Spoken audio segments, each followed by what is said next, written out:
Welcome back, guys. So let's do some basic things with Gemini here on Google Drive. So for instance, let's use this catch me up phrase and let's see what that does for us. So I'm going to have this right now, and you have there was no activity in the last 1 week. Summarize the file untitled presentation, explain the file faceless YouTube channel idea.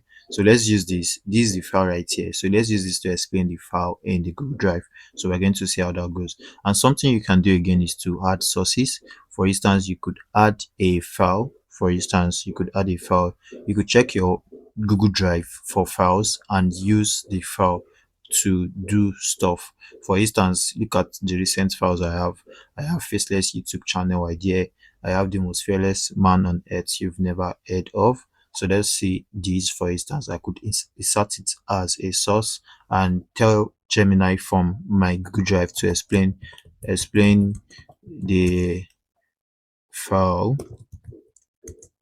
So let's see. I'm just going to say explain the file. Let's see what it brings for us. So these are some of the things you can do. So this is the file, the most fearless man on earth you've never heard of.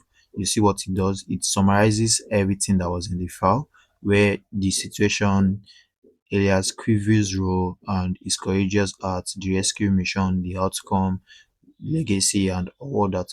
So you could do more of that. You could do more of file query.